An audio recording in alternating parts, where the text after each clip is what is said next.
कथा कहानी किस्सा के सभी मित्रों को नमस्कार। खेल जीवन का एक महत्वपूर्ण हिस्सा है।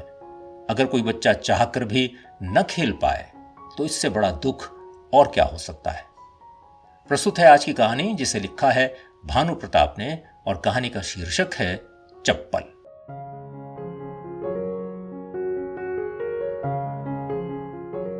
सर्दियों की शुरुआत हो चुकी थी और मालवीय ग्राउंड की घास में अब ओस जमने लगी थी। चारों तरफ से खुला ये ग्राउंड चीड़ और यूकैलिप्टस के हल्के हल्के लहराते हुए पेड़ों से घिरा हुआ है। धीमी धीमी सी हवा बह रही थी। सूरज अभी निकला नहीं था, इसलिए हल्की सी ठंडक थी। मैदान के अंदर लड़के लड़कियां दौड़ रहे थे। कुछ लोग एक्सरसाइज कर रहे थे तो कुछ लोग योग की कक्षा में बैठे हुए थे। कुछ दूरी पर कुछ जवान हवा में हाथ पैर फेंक रहे थे। बूढ़े लोग भी हल्के हल्के पैदल चलते हुए मैदान के चक्कर काट रहे थे। छोटे छोटे बच्चों की किलकारियां मैदान में गूंज रही थी। पूरे माहौल में फुर्ती, चुस्ती और उत्साह था। सबसे पहले उसकी निगाह मैदान में खेल रहे बच्चों के पैरों की तरफ गई। कुछ के पैरों में एकदम नए स्पोर्ट शू थे तो कुछ पुराने जूतों में भी खेल रहे थे, लेकिन कोई भी बिना जूते के मैदान में नहीं खेल रहा था। रंग बिरंगे शॉर्ट्स और टी शर्ट पहने कुछ कम उम्र के खिलाड़ी कोच की सीटी पर इधर उधर भाग रहे थे। कुछ बच्चे तेजी से खेल रहे थे तो कुछ ऐसा लगता जैसे जबरदस्ती मैदान में उतार दिए गए हों। बार बार अपनी कमर पकड़कर वो हांफते, रह रहकर अपनी रंगीन बोतल से पानी पीते। एक कोने में बॉक्सिंग के कोच खेल की बारीकियां समझा रहे थे। बात बात पर वो बच्चों को डांट रहे थे और ज्यादा नाराज होते तो उन्हें मैदान का चक्कर लगाने की सजा दे देते। मालवीय ग्राउंड तक तो वो पहुंच गया था, लेकिन ग्राउंड के अंदर जाने की उसकी हिम्मत नहीं हो रही थी। ना तो उसके पास जूते थे और ना ही वो खेलने के कपड़ों में आया था। वो सोच में डूबा हुआ था कि निकर और बुशर्ट में तो वो सबसे अलग ही नजर आएगा। दिमाग में दूसरी बातें भी चल रही थीं। चप्पल कहीं उतार दी और कोई ले गया तो क्या होगा। टूटी चप्पल में तो पिन लगा लगा कर वो स्कूल जाता रहा है। बड़ी मुश्किलों से ये वाली मिली हैं, उन्हें खोने का अपराध वो सपने में भी नहीं कर सकता। उसे ठंड लगने लगी तो उसने अपनी बाहें अपनी बगलों में दबा ली, कंधे उचका लिए और पैर समेट लिए। कल रात ही तो उसने माँ पापा से जिद की थी कि वह सुबह खेलने जाएगा। माँ कुछ ज्यादा ही चिंता में थी। कह रही थी खाने पीने को मिले तो खेलने भी जाए। खाली पेट तबीयत ही खराब होगी और तो कुछ होगा नहीं। पढ़ाई लिखाई पर ध्यान दे तो अच्छा रहेगा।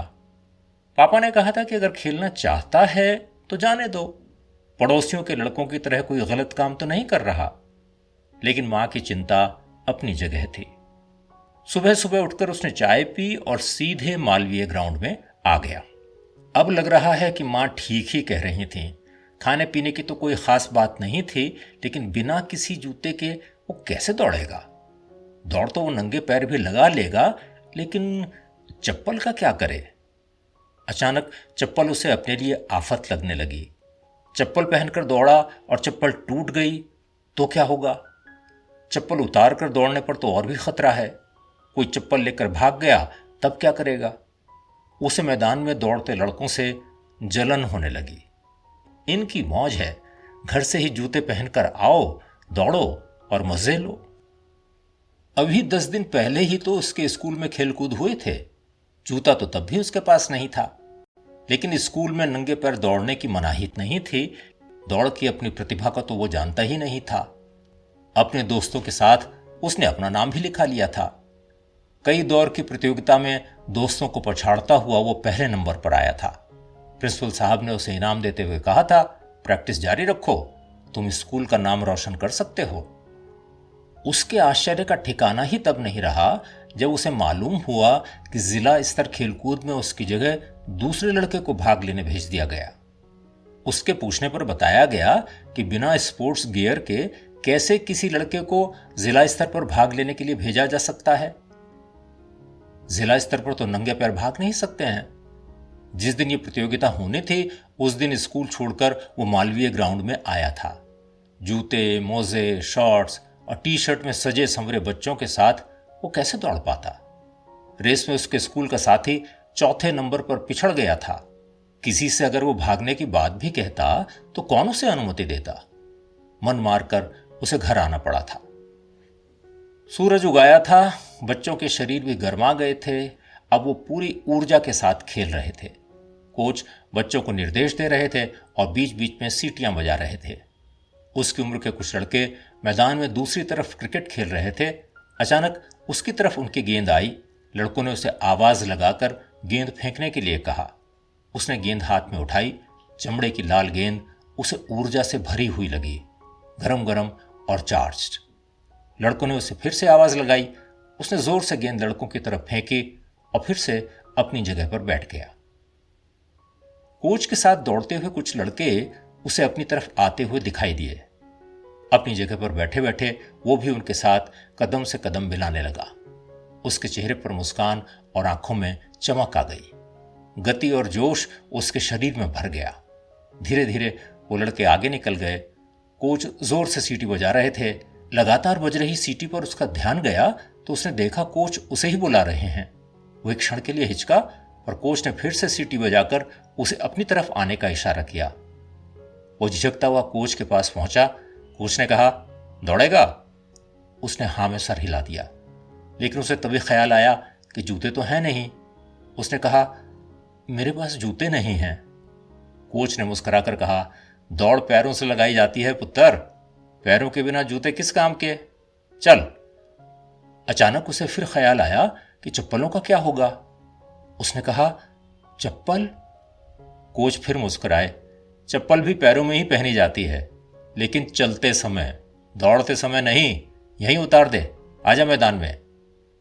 उसने डरते डरते चप्पल उतार दी और ट्रैक पर आ गया। कोच ने उसे अपने साथ दौड़ने का इशारा किया। कोच के कदम से कदम मिलाता हुआ वो दौड़ रहा था। उसके पांव जैसे ही रेसिंग ट्रैक के संपर्क में आए, उसे लगा कि उसके पंख लग गए हैं। अचानक जूते, चप्पल, शॉर्ट्स सब उसके दिमाग से गायब हो गए। वो किसी दूसरी ही दुनिया में पहुंच गया था। ना उसे लड़के दिखाई दे रहे थे और न ही कोच। हवा को चीरता हुआ वो दौड़ नहीं रहा था, बल्कि उड़ रहा था। शरीर की एक एक मांसपेशी उसको इस उड़ान में मदद कर रही थी। रेस पूरी करने के बाद कोच ने उसे बुलाया और कपड़े के थैले से एक जोड़ा स्पोर्ट्स शू निकालकर उसके सामने रख दिए। उसने कोच की तरफ देखा तो वो मुस्कुरा दिए। उन्होंने कहा, कल से इन्हें पहनकर ही आना। जूते उसके पैरों में एकदम फिट थे। कोच के कहने पर जूते पहनकर उसने फिर से मैदान का एक चक्कर लगाया। उसे ऐसा लग रहा था कि पंख के साथ साथ अब उसके किसी ने इंजन भी लगा दिया है। वो लगातार भागे जा रहा था। कोच की तेज बजती सीटी से उसका ध्यान बटा। कोच समेत सभी लड़के उसकी तरफ देख रहे थे। वो तेजी से अपनी दौड़ पूरी करके उनके पास पहुंच गया। कोच ने कहा, कहाँ पहुंच गया था भाई? दौड़ शुरू करते हैं तो खत्म भी करनी पड़ती है। कोई बात नहीं, अब तो तेरी दौड़ शुरू हो गई है, जा चप्पल पहन कर आ। उसने भी मुस्कुराकर कोच की तरफ देखा और हाँ में गर्दन हिला दी। वो भागकर उस जगह पहुंचा जहां उसने चप्पल उतारी थी। चप्पलें नदारद थीं। वो एकदम सख्ते में आ गया। माँ पापा को क्या कहेगा? स्कूल क्या नंगे पैर जाना पड़ेगा? माँ पहले ही मना कर रही थी, अब तो यहां आना बिल्कुल ही बंद हो जाएगा। 2 मिनट की खुशी के लिए उसने बहुत बड़ी कुर्बानी दी है। वो रुआंसा सा हो गया। कोच की सीटी फिर बज रही थी। देखा तो वो उसे ही बुला रहे थे। कोच के पास पहुंचने पर कोच ने सवालिया नजरों से उसकी तरफ देखा। उसने रोनी आवाज में कहा, सर मेरी चप्पल। कोच उसकी तरफ देखकर मुस्कुरा दिए। कोच ने केवल यह कहा, तू अच्छा दौड़ता है, लेकिन अभी बहुत मेहनत करनी है बेटा। कल से जूते पहन कर आना, ठीक है? कोच ने उसे एक पैकेट थमाया और कल मिलेंगे कहकर चले गए। उसने पैकेट को टटोल कर देखा तो चेहरे पर मुस्कान खिल गई। उसे लगा जैसे खजाना मिल गया। उस पैकेट में उसकी चप्पलें थीं।